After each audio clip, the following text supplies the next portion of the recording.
Nós estamos homenageando, fazendo uma homenagem aqui ao Lauro Campos, que é o professor Lauro Campos, no 20º ano do seu desaparecimento físico, que completou agora, sexta-feira, dia 13 de janeiro de 2023.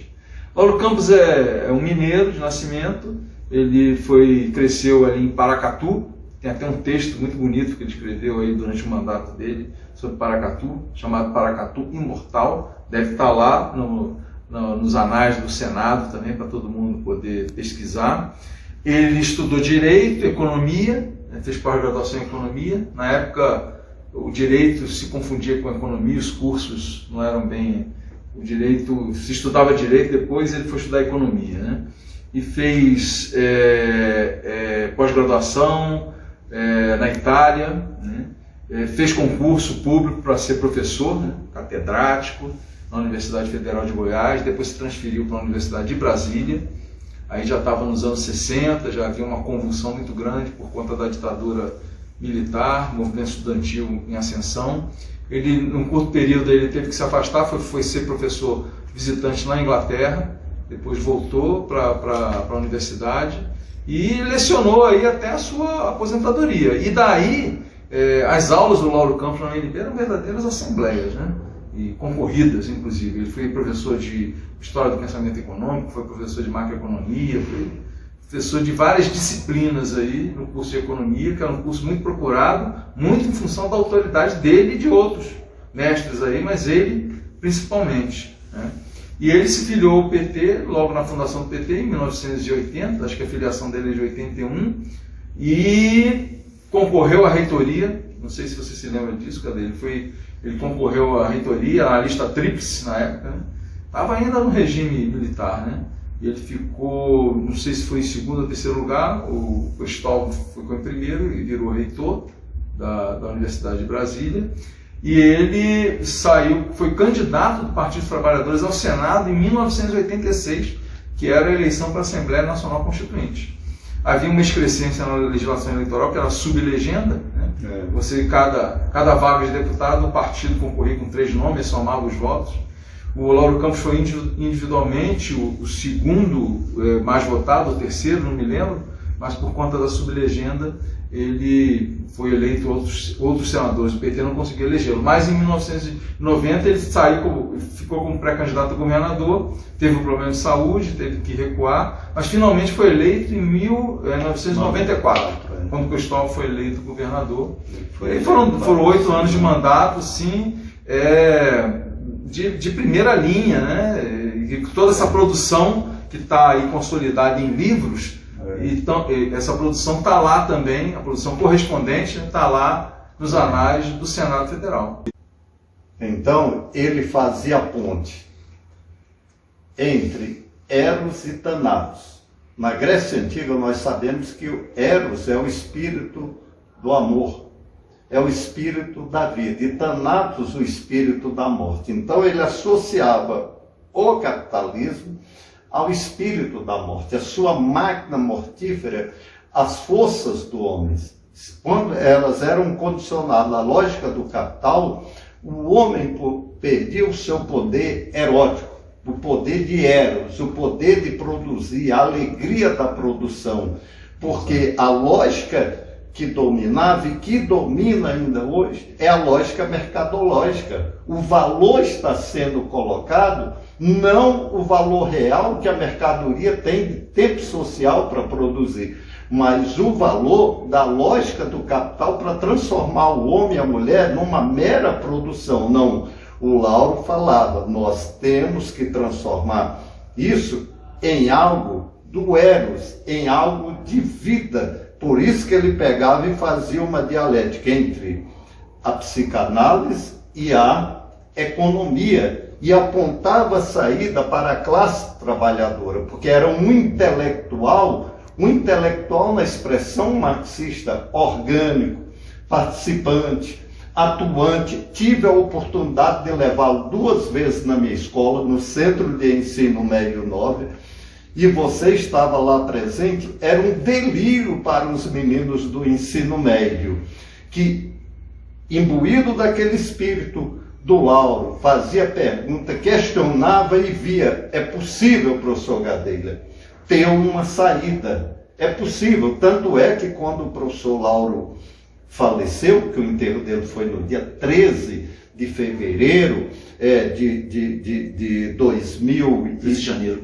3 de janeiro, 13 de janeiro de 2003, né? Os nossos alunos foram lá, estiveram presentes, ajudaram a carregar o caixão do senador, deram entrevista na Rádio Senado, sentiram, esses meninos passaram pela UNB, boa parte já se formaram, outros foram para Cuba, se formaram também, já são médicas e médicos atuantes. E o que ocorre? Eles sentiram nas falas do Lauro Campos, nos seus escritos, que cada escrito dele, cada discurso dele representava um livro, representava uma lógica de pensamento.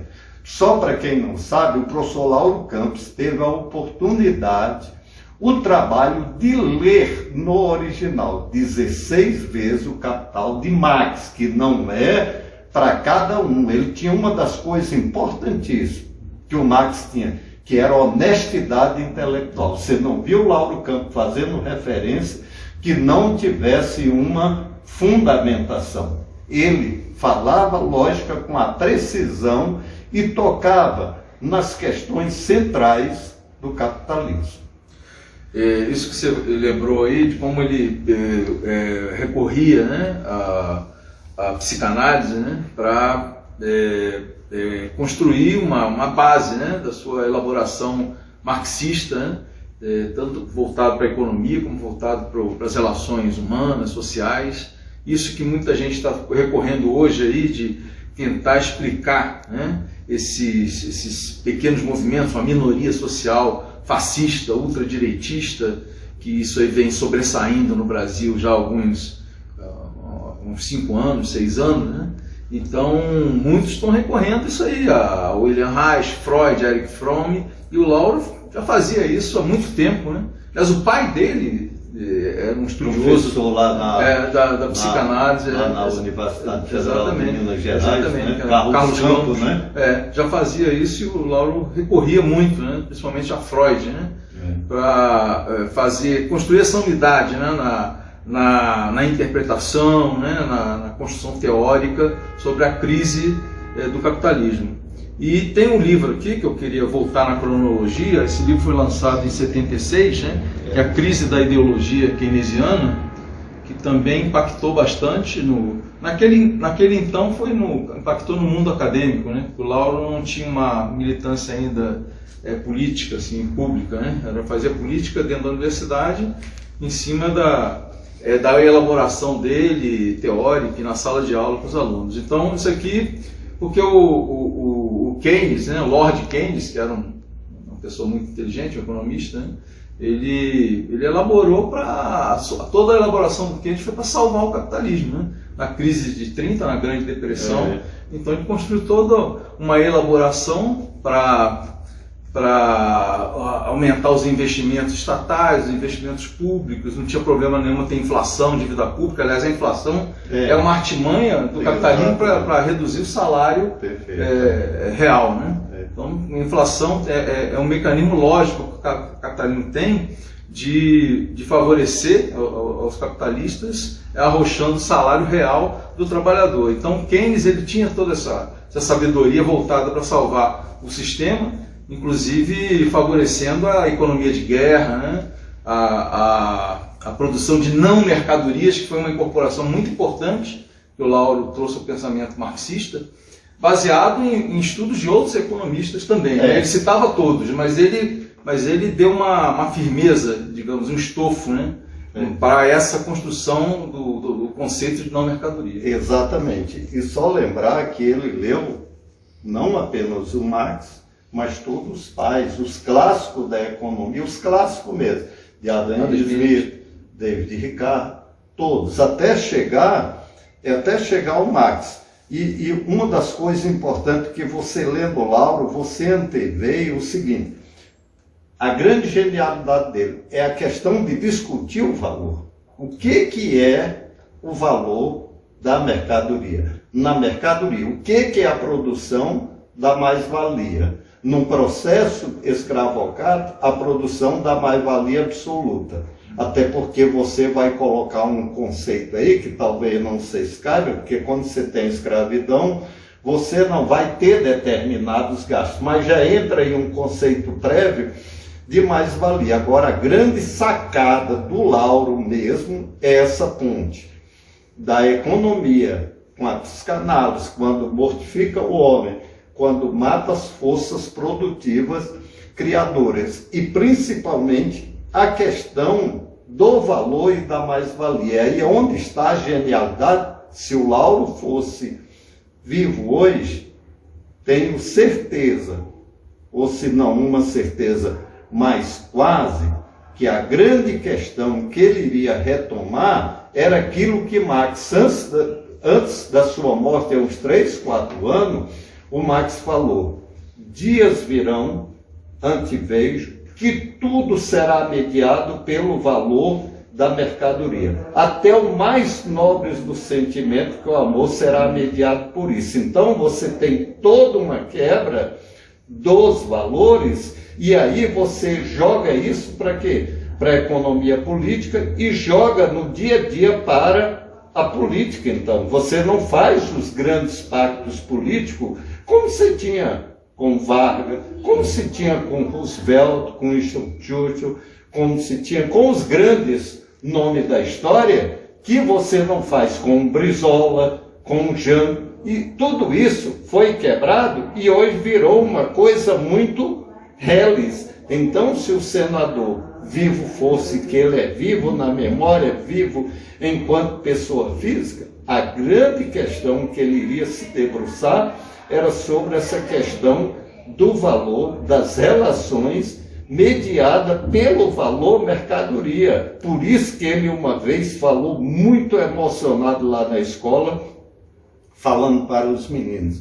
O menino fez uma pergunta e ele falou: é impossível, eu vou completar a pergunta do menino quando a moça lá, é impossível você humanizar o capitalismo, é da natureza dele, ele é desumano por natureza, da própria natureza. Não há um controle, por isso que precisa do papel do Estado. Isso a Helene percebeu bem. O que é o Estado? Um aparelho de dominação de classe. O que vai ser esse conceito de inflação? Como você falou, é um conceito criado pela burguesia para conter os gastos no investimento. E investimento social. E sem falar que o projeto do Lauro Campos era um projeto de quê? De superação da miséria com crescimento de perspectiva da classe trabalhadora. Não é conceder migalhas para a classe trabalhadora. A gente tem que tirar,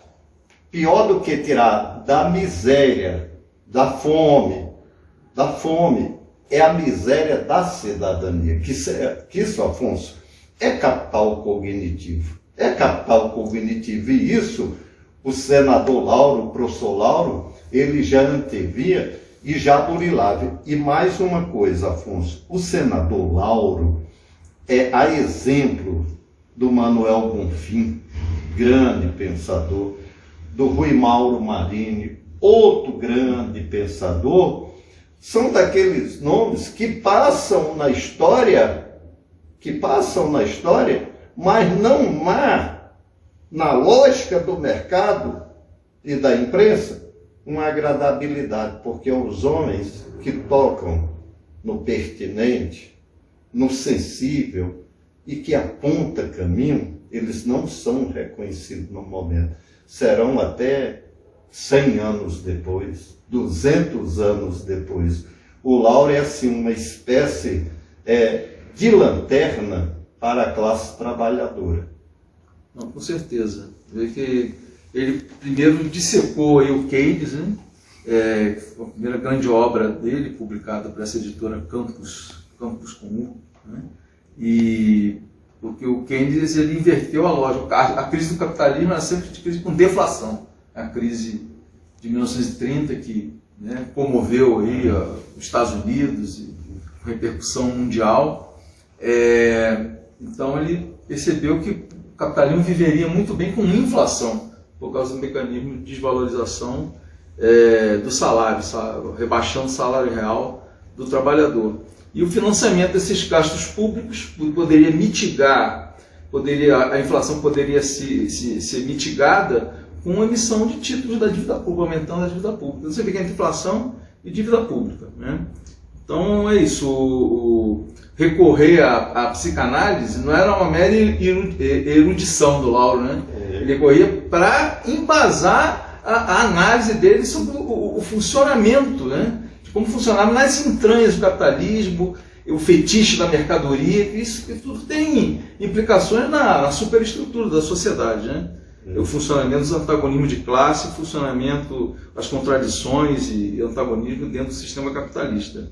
E eu quero destacar nesse particular sobre inflação, essa brochura aqui, porque é o seguinte, os discursos do Lauro, isso aqui é uma compilação de discursos do Lauro Campos, que gerou esse livreto aqui, né? Essa brochura. Mas quem quiser ver todos os discursos do Lauro, tem lá no Senado registrado, como de todos os senadores, né?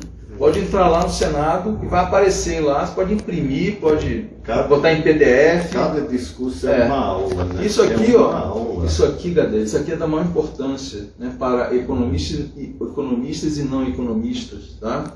A questão metodológica da inflação.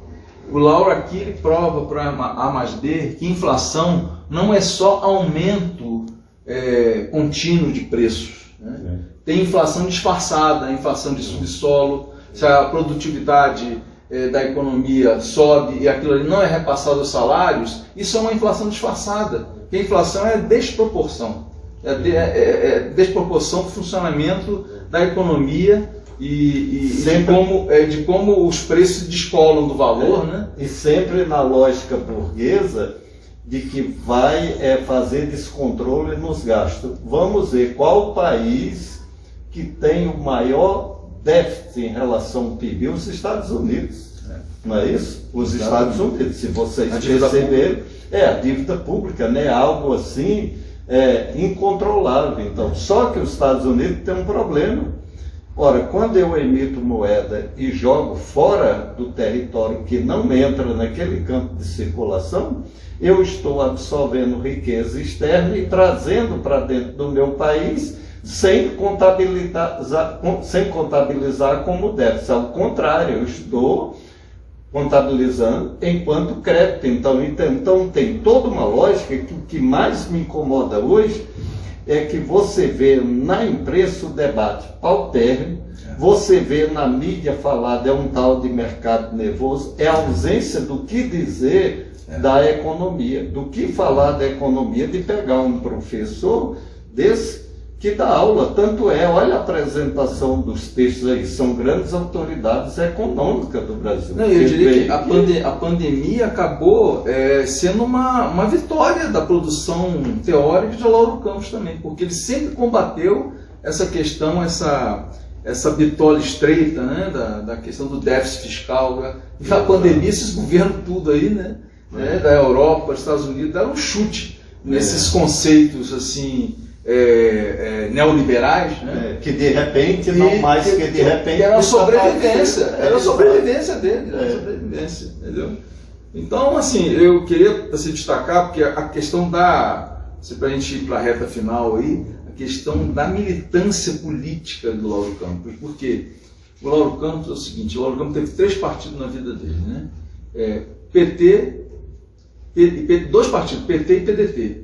É o que ele foi, pós-morte, adotado pelo PSOL também, que de uma forma muito sábia, né, e desprendida, criou a fundação partidária deles com o nome do Lauro Campos, agora ampliada para a Fundação Lauro Campos, Fundação Marielle.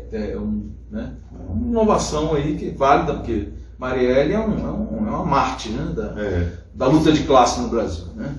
E certamente Lauro Campos apoiaria isso aí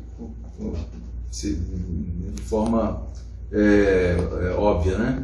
Então, o Lauro Campos, no PT, ele produziu isso aqui, ó. Nós vamos tentar com a Fundação Perseu Abramo Exatamente. Atualize, né? Faz uma introdução e tal, e reproduz. Isso aqui foi feito no computador, com um software da época, né? Isso aqui tem 30 anos que isso aqui foi produzido, né? Foi o primeiro congresso do PT, o PT frente à crise do capitalismo. Ele elabora de forma muito didática, ele elabora para o trabalhador, para entender como é que funciona o departamento 1, meio de produção, meio de consumo, e sair dessa visão limitada de muitos economistas, economistas de esquerda, que veem só a questão da superprodução de mercadorias e a pouca capacidade de consumo da sociedade. Perfeito. Ele incorporou a questão da crise sobre a acumulação, sobre a acumulação. Departamento 1, né? Crise no 2 no 1. Aí tem que ir por 3. Vai para não mercadoria. Aí não mercadoria é inflação ou dívida pública. Aí gera essa crise completa. E hoje, Afonso, aí o que ocorre? O PT não encarou esse debate, que tinha que ter encarado. Por isso que aquela saída do Chico Oliveira, todas aquelas questões, então, Valtinho, tem presente, Afonso, nisso aí. Hoje, se você se você for lá no Byung-Chul Han, um estudioso sul-coreano que vive em Berlim, na Alemanha, e ele tem um conjunto de ensaios, Sociedade do Cansaço, Sociedade da Transparência, a expulsão do outro no enxame, sobre o mundo digital e sobre a lógica dessa sociedade que vive sobre a lógica da produção, da quebra desses valores. Então, quando você falou aí na questão da crise da ideologia keynesiana, e que as medidas do Keynes, as medidas do Roosevelt foram justamente para dar uma sobrevida ao capitalismo, o capitalismo adora crise. Aliás, ele é um modo de produção da crise. Sem a crise, ele não sobrevive, ele resolve os seus problemas com a crise, administrando as suas próprias contradições. A ideologia capitalista, ela não explica nada, ela precisa ser explicada. E aí o que ocorre? Hoje nós chegamos, no exato momento, no Brasil, num debate que vem sendo adiado. E a crise se avolumou, a fatura está chegando, e nós estamos aí num estado que precisamos reconstruir a economia, precisamos reconstruir os partidos que estão tomados pela lógica dos empreendedores. Hoje o cara é empreendedor político, Afonso. O trabalhador não colaborador. Colaborador. Não, aí eu pego, coloco um monte de fascistoide na rua, Deus me livre de eu colocar, aí eu sou empreendedor. Não, eu vou empreender vocês. Quer dizer, eu já havia chamado a atenção, inclusive dentro do PDT, quando o PDT se desbrisolou, que a gente precisa rebrisolar, e rebrisolar o PDT é trazer as ideias de Lauro Campos, que foi o último partido por onde ele passou, inclusive em suas críticas cepalinas, inclusive na sua visão de educação que o Lauro tinha para a classe trabalhadora, que ele pensou sobre todos esse meio. E quando ele colocou essa questão há 30 anos lá para o PT, esse debate não podia ter sido adiado.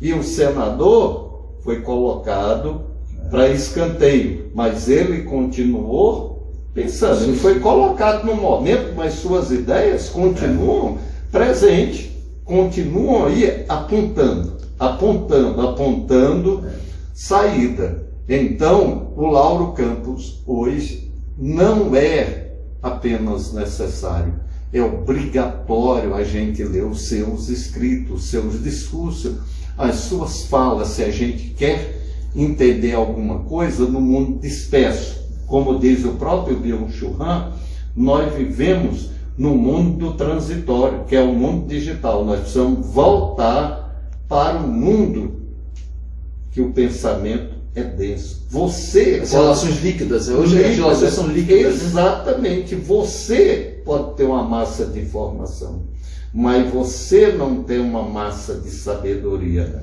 O conhecimento, o saber, a verdade, ela se esconde. A gente precisa ir atrás, a gente precisa construir. Hoje não. Nós vivemos igual Heidegger falava.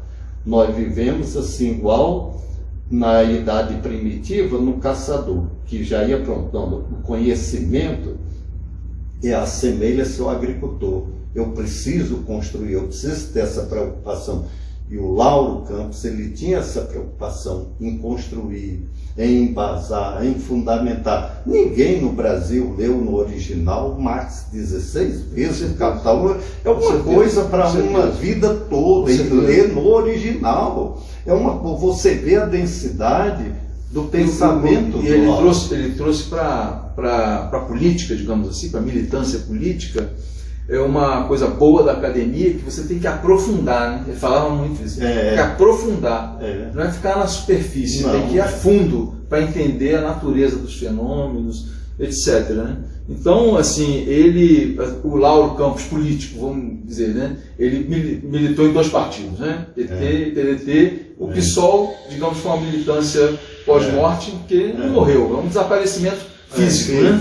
Mas ele, assim, ele, na sabedoria dele, ele tinha alguma dificuldade de fazer esse jogo da política burguesa, né? Que está presente em todos os partidos, inclusive no partido da esquerda, na esquerda. Né? Tem sempre um recortezinho de política burguesa, né? Mas ele, na sabedoria dele, ele entendia tudo. Né? Ele entendia tudo, ele via tudo. Entendeu? Mas é claro que a incorporação dele foi principalmente no pensamento, na construção teórica, né? Da crise, né?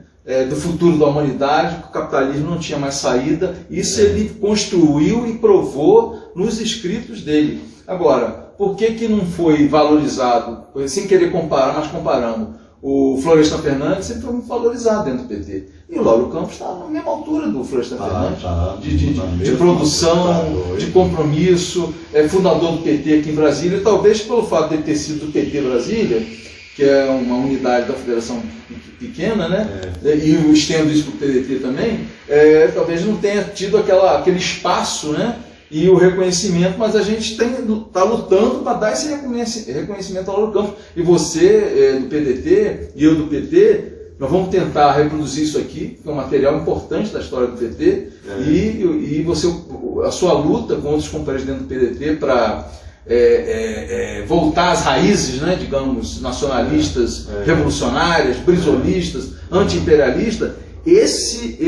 Essa produção aqui, política e teórico do Lauro Campos, é fundamental para dar uma base para os setores genuinamente brisolistas do PT. Exatamente. Eu diria, Afonso, que esse documento aí, o PT, frente à crise do capitalismo, é tão profundo que não se estende ao PT, se estende à esquerda frente ao capitalismo, porque a crítica tem que ser feita. Você pega no Teotônio dos Santos, você tem que ver. Você pega no Rui Mauro Marini, você pega em todos os escritos do Lauro Campos, você pega no Chico de Oliveira, você pega até no Carlos Zaratini, a questão da crise da esquerda, né, que ele produziu, se não me esqueço, foi ele que produziu a questão da crise da esquerda, se eu não estiver errando. Então, é o seguinte, hoje não dá mais para as esquerdas no Brasil ficar administrando essa lógica sequestrada dos partidos políticos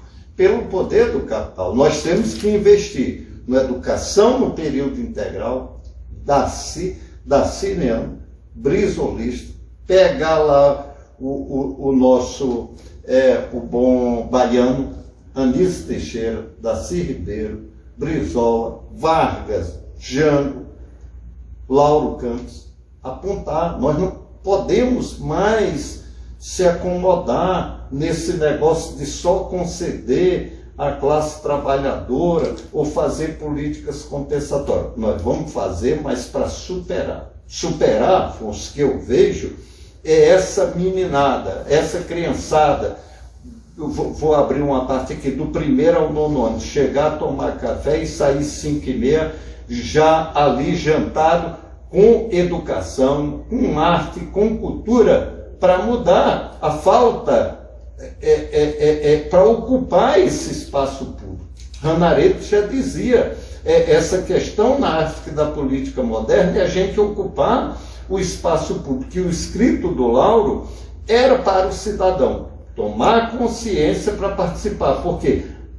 Para que eu possa fazer mudança nesse grande sistema cruel, desumano, mas ultradinâmico, além de dialético, que é o capital, eu preciso dominar os seus mecanismos, eu preciso ter leitura dos mecanismos de alienação do capitalismo. Então, essa é que é a grande lição. Hoje nós estamos com a massa de pessoas que, quando o Lauro diz o PT frente à crise do capitalismo, era lá em 2003 que a gente já avançava que o Lula... 93, 30 anos atrás. Em 2003 já estavam com 10 anos. Para quê? A gente investir numa educação pública de qualidade, libertadora, emancipadora, que hoje nós não teríamos, ou pelo menos, não vou dizer que não teríamos esse fascista, mas nós tínhamos uma gama maior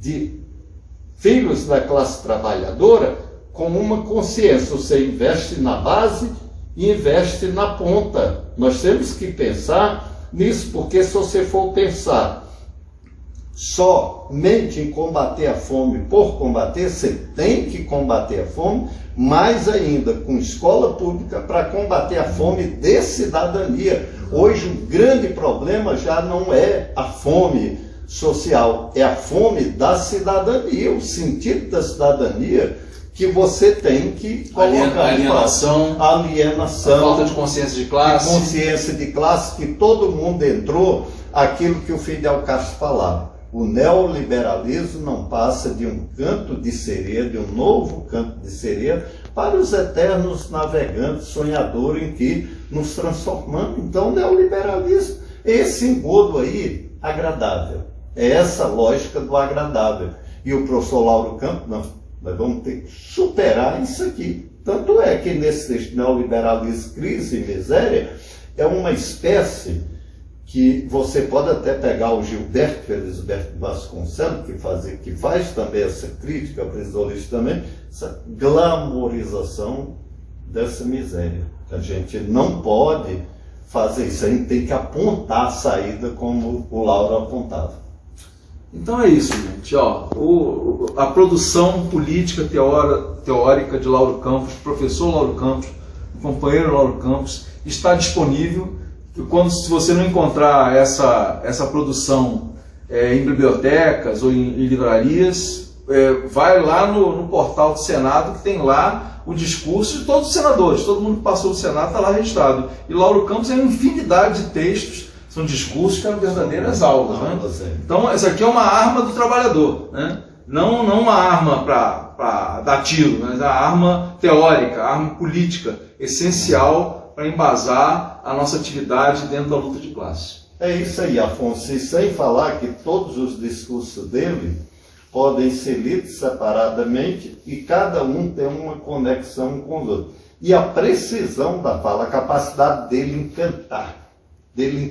Não é aquele discurso político para fazer firula. É um discurso do encantamento, com encadeamento, com a lógica, com o pensamento, com construção e tudo. É um grande aprendizado cognitivo. Um amigo falava uma vez que o Lauro Campos ele tinha um discurso de uma profundidade política, teórica, de conhecimento muito grande, e a forma do discurso era rude. Exatamente. Quer dizer, que tinha uma capacidade de comunicação, qualquer trabalhador entendia o que ele falava, apesar de colocar todos os conceitos ditos assim, mais complicados, né, da economia, da teoria econômica e mesmo do marxismo. Né?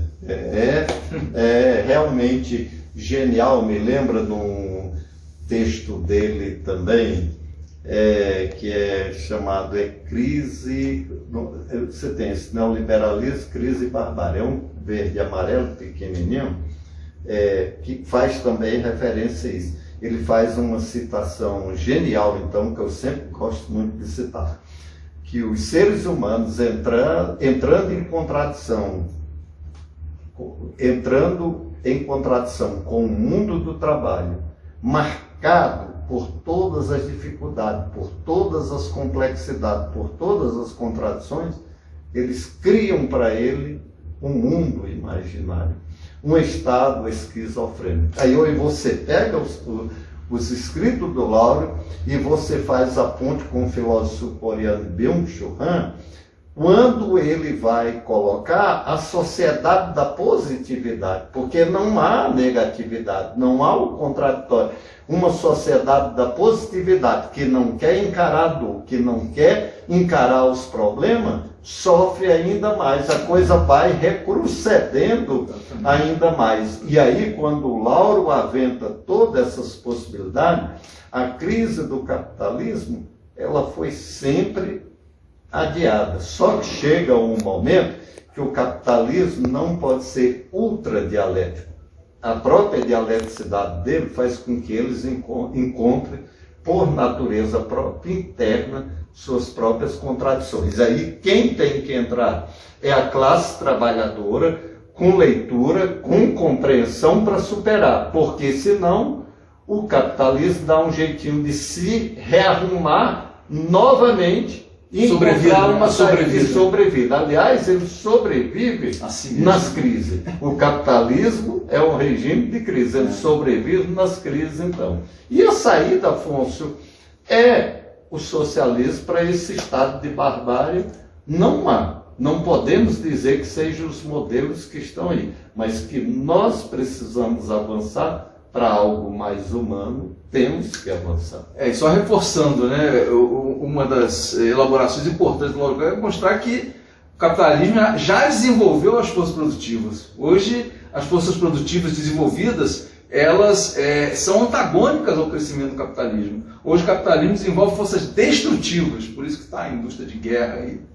E toda essa simbologia dessa quebradeira dos neofascistas na Praça dos Três Poderes vai ao encontro disso que o Lauro Campos falou. É isso aí. Viva Lauro Campos presente.